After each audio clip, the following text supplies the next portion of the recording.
Yeah. If you need to go to the restroom, it's gonna be there. Oh, thanks. That way and that way? Yeah. Okay. And look for a door. Okay, this story takes place in downtown Fresno in a super hipster little coffee shop where Jamin, the master of woodworking, is showing off his handcrafted boxes and his beautiful bottle cages, his immaculate TT bars, and other wood products that he makes for cycling. I was blown away by his craftsmanship. This guy is absolutely talented. I got a chance to sit down with him and go over a few questions. What's your name? Jamin, Chepernich. What category do you race? 3. Still. What are we doing here? Yeah, so this is Art Hop, and I'm just trying to finally kind of break out of my shop and show some stuff I've been building. Kinds of wood used? Any weathering process? Any hopes of doing a full frame? So definitely hopes of doing a whole frame. I have a lot of hope doing like the TT bars that can become a reality, you know, but it'll still be a little while. Types of woods, there's a lot you can use. Maple is a huge favorite because it's strong, it flexes a lot without breaking. There's a lot of options. It could go kind of on and on and on about it. So more than anything else, I'm using zebra wood just for the look of it. And it's extremely strong. That's the main one. I use a lot of maple and walnut. There's a couple of shops locally that I really like that have a lot of good stuff. And I just buy it. I just keep buying wood, and I've got a lot just sitting there drying, which is really then brings you to the next question that Emile The weathering asked, process? is really it just needs to age. You know, as long so wood starts out completely saturated with water, and you got a piece of wood with some thickness to it. You give it a couple of years. You're saying you get wood and you let it sit for years? Yeah, or I buy old wood. That's exactly what you have to do. You just can't use new wood. Yeah, it has to complete the drying process basically in order for it to stop moving, right? Because wood is still alive, so it's shrinking, right? And then you create a joint. You got grain going this way. You got grain going this way. It starts moving and shrinking, and you've lost your joint, right? So that's basically the gist of it. You have to let it shrink until it's not going to shrink anymore, and then you can start using it. Yeah. It's kind of like a hard question for me because I could talk about it for hours. So it's really hard to put it in a sentence, if that makes sense. Is it possible to work with wood that's like fallen wood, driftwood? I'm not going to say no to this question. It's if a tree has died, most often it's not really usable anymore because it's been eaten, or and basically is sick.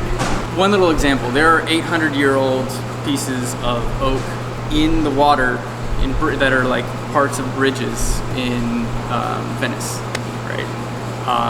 And that actually preserves the wood. Like there's logs that have sunk down to the bottom of the lake, stayed there for 100 years, and that's wonderful wood. They sell that stuff for insane amounts of money. But sick wood generally doesn't work. What do you think about while you're sanding a piece?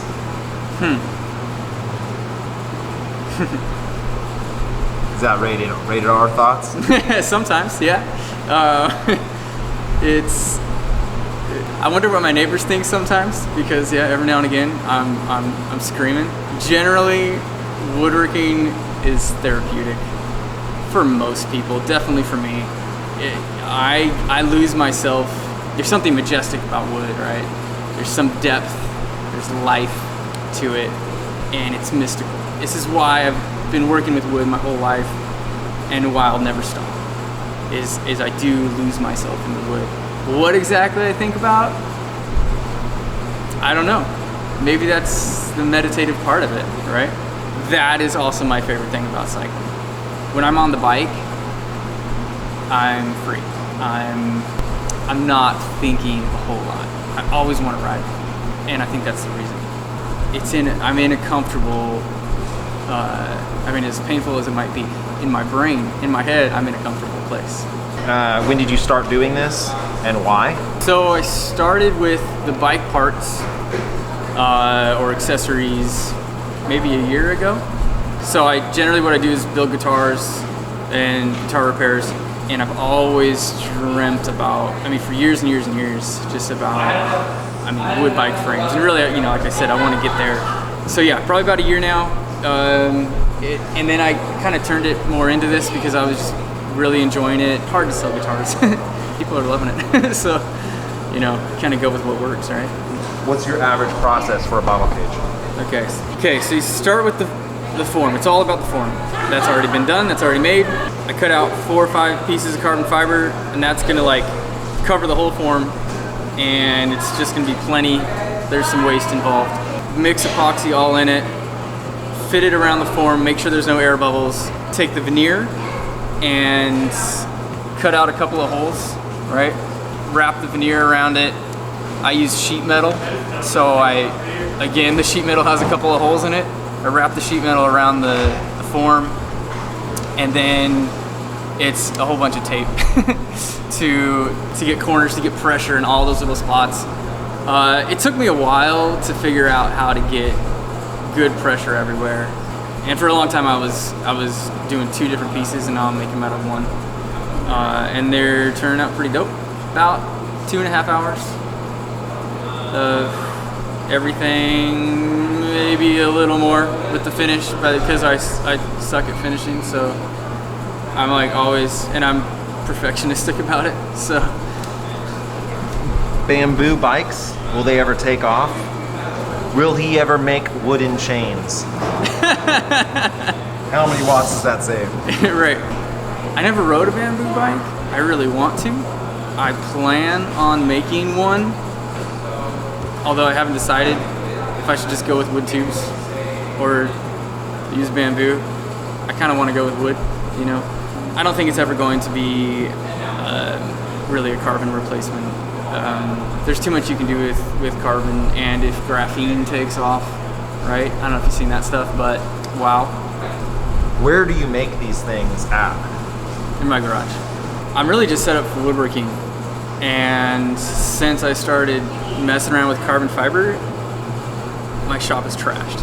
Like, I got so much crap everywhere. It's just so much stuff to have, you know, trying to do. So I'm set up for woodworking. I don't have a ton of special equipment. I don't actually need it, and which I'm really stoked about, because the cages are dope, and I didn't spend, well, yeah, I probably did spend thousands of dollars, but not tens of thousands, you know. I don't have an autoclave. How long did it take you to do the TT bars? Oh, that took a long time. That was a lot of making forms, and before I even started, a whole lot of designing and trying to figure it all out. It was that I probably put in, I don't know, 50, 60 hours for the first ones. I'm hoping the next ones go twice as fast, maybe. In anticipation of doing a full frame. I think it's an art and a science, and you got to get into it, you know. I never built a steel frame or anything like that. To be terribly honest, I don't know yet. I haven't got into it yet. I hope hope it's not too crazy difficult. Definitely with wood, the joinery, right? You got a bottom bracket that needs to be freaking strong, right? And the whole, you know, head tube and all that stuff, and the joinery has to be phenomenal. Maybe wrapping them with carbon. Still working on that stuff. I don't know. Actually, I'm not really working on it yet. I'm getting there. I'm thinking about it. How durable is the stuff you make? Oh yeah, I'm not gonna call it indestructible, but it's there. It's definitely strong. The bottle cages, I think it's just like any other carbon cage. Like, there's no, the bars, I wouldn't make like a 29, or what size? What's like a typical mountain bike bar size? I wouldn't make a really long bar for mountain bike and tell you to jump off a cliff with it, you know. It's more like, you know, cruise around sort of thing. It's not the goal, but the TT bars, so strong. you're not gonna break them. It doesn't have to be cycling. What is your all-time favorite wood project? It might be the TT bars. That was the one single time that I thought, like, I don't know if it's the only one in existence. I don't think so, but I don't think anyone's ever made it quite that badass. I'm just gonna be, I'm just gonna be that arrogant right now. I was freaking floored when those were done and they turned out that dope. You saw them posted on GCN. Yeah, that was pretty exciting. I just posted it, #GCNHack. The guys were hilarious. Matt's like, is it made out of one piece of wood? I think so. Must have been a big tree. That's amazing. Is that one piece? I think it is. Yeah. Grams of pure sexiness, That must have been a big tree. It was just like they had absolutely no concept of what's involved in that. But yeah, I mean, it was fun to, you know, see them out there. I don't know. I'm hoping that takes off. I'm hoping I can make more of those things. But okay, we have a couple more minutes. The interview was running a little long and we got booted out of the art hop because they were shutting down the coffee shop. But they didn't stop us from continuing. We actually took a little walk down to a brewery. There was this huge bar bike where you got on and pedaled and drank while you were pedaling. There were some crazy contraption bikes that were super tall. An amazing atmosphere to continue our conversation. What's your current turnaround time on bottle cages? A couple weeks, you know, to a month. Just depends on how slammed I am at the moment, but pretty quick. Can people choose their type of wood? Yeah, I mean, if it's something I don't have already, then I can order it, and I don't mind doing it if it's something I like. But right now I have maple, walnut, zebrawood, macaw, which is like this gorgeous red, deep brown stuff.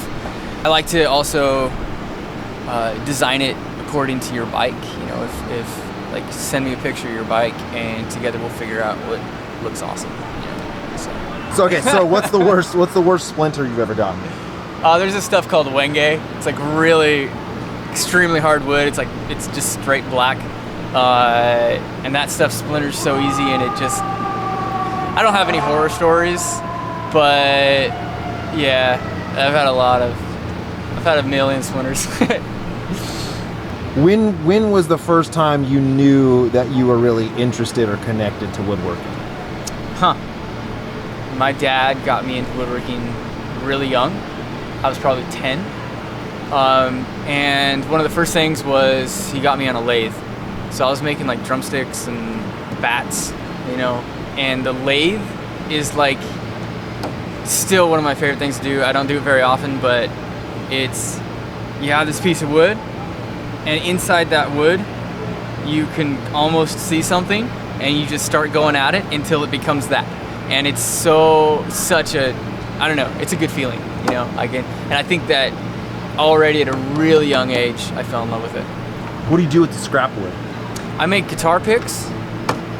I make little itty bitty boxes. I don't throw very much away. If it's good wood, if it's really nice wood, I find projects that I can do. I like making small stuff. I hate to throw wood away.